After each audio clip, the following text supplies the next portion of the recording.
Hello everybody, this is GamerGar and welcome back to another video of Stardew Valley. For the purposes of today's video, we are going to cover certain items in this game that the great majority of Stardew Valley players don't use. Let's start with the cookout kit.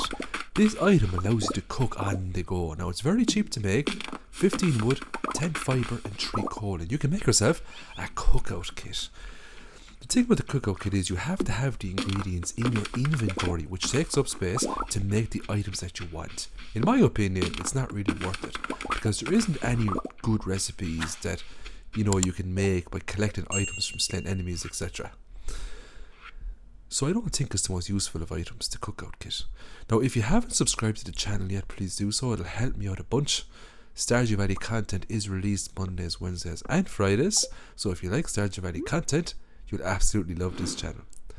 So I'm just going to place the cookout kit here now, and as you can see I can make any item that the oven can make inside the house, but you have to have the ingredients on you. So all in all, I think it's a pretty useless item, but if you think differently, please leave a comment and let me know. I'd love to hear what you think about the cookout kit. So we're in Skull Cavern here now at the moment, and I'm going to make another cookout kit. We're in a safe floor here, although I don't think any floor is safe in the Skull Cavern. We're going to plop it down, and let's go make a roots platter here for an attack debuff. But the thing is, I still needed to bring the ingredients, from the chests at home into the Skull Cavern. Obviously it would have been much more efficient to make this the night before I was going to go to the Skull Cavern. The cookout kit it's handy to have. It's a nice aesthetic to the farm, but I don't think anyone uses it. The next thing we're going to talk about here now is the farm computer. Now you can learn the recipe for the farm computer by doing the special orders quest called Biome Balance, and Demetrius gives you this one. The farm computer is really handy in my opinion because, number one, it tells you if the greenhouse is ready. It tells you if you have unwatered crops. It tells you if your machines are ready to go.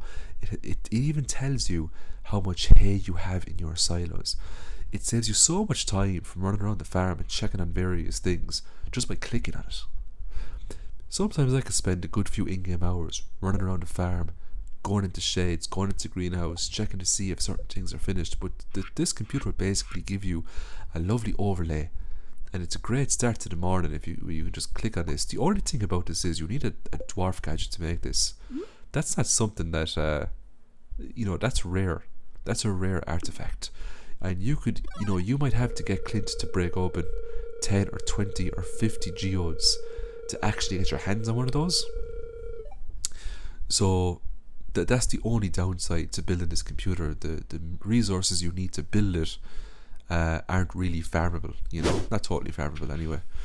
Next up, let's talk about the mini obelisk. This thing, it's amazing. Some people don't use it at all. I always use it. The downside is you can only use this in your farm. You can't, you can't set this up outside of the farm, which is a bit of a downer. You have to complete a curious substance special orders quest given to you from the wizard to get the recipe to make the mini obelisk. One of the most useful things about this obelisk is the fact that it can teleport you around your farm. Now, you can't use any more than 2, because the first one will act as the starter point and the second one will act as the end point. So you can kind of go back and forth between them. Best way to set this up that I find is to put one outside your house and put the other one at the very bottom of your farm where the south exit is, because that's the furthest exit away from your farm. And the handiest thing that you could do with these is that if you're coming in really late and you're at the bottom of your farm, you can just click on it and it'll basically send you, right up next to your house. That's one of the real handy things about these mini obelisks. Now, the mini obelisks, they're not too bad to make. You need some solar essences, some other materials, but they're not going to break the bank.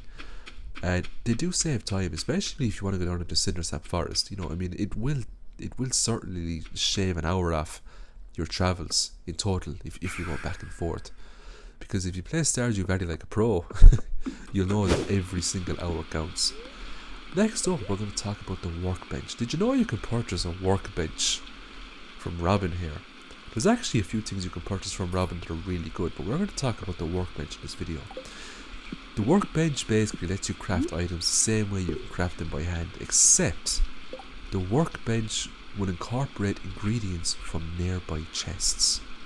I have seen some really cool setups online of people having a shed with a workbench, and there's literally, you know, tons of chests surrounding the workbench with all manner of materials inside it.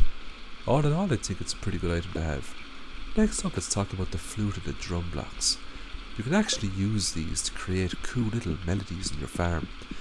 The only thing about these is that they take up a tile each, and if you want to create a long melody, it's going to take up a huge amount of space in your farm. Other than that, they don't have much use. I think the drum block, or is it the flute block, has a use in the Ginger Island for that mermaid quest. Other than that, their uses are extremely limited. I have seen people add them to farms to create little melodies when you're walking through them. But if you're playing on a farm and you need all the space that you can actually get to make the most profit, it's not something you're going to be putting down. Next up, let's talk about transmutation. A lot of players that play Stardew Valley don't actually transmute bars to make higher quality bars. This is a game changer, especially early on in the game. You can basically transmute copper bars into iron bars and iron bars into gold bars. It's absolutely amazing. To put it one way, 300 copper bars will get you 50 gold bars. That's not bad. Next up, we have the warp totems to the beach and to the mountains. Let's talk about the warp totem to the beach here. This warp totem, in my opinion, is a game changer because there's no other quick way to get down to the beach. You can't minecart down here. You could pay 500,000 gold and get yourself an obelisk, but that's 500,000 gold, and not everyone has 500,000 gold lying around the place. If you want to get to Ginger Island very quickly, you know, you could use the warp totem to the beach, and you could get that early boat, which is it's a nice time saver to have. All in all, the warp totem to the beach, it's a real nice warp totem, definitely. On the other hand, let's talk about the warp totem to the mountains. I don't think it's worth it at all because you have the minecarts, and if you want to get to Robin's house, sure, that's only 2 screens away. You know, it warps you into the middle of the mountains, and there isn't much around where it warps you to. I mean, fair enough, it warps to the mines, but most people unlock the minecarts early, because once you get down to the lower levels of the mines, then you've got access to the minecarts. You can unlock those bundles straight away. So I'm going to leave the video there. I'll upload the next Stardew Valley video in the next day or two, so stay tuned for that. And as always, I hope you have a great day. Thanks for watching. Don't forget to like, subscribe, and hit that notification bell to be notified for my future videos. And as always, have a great day.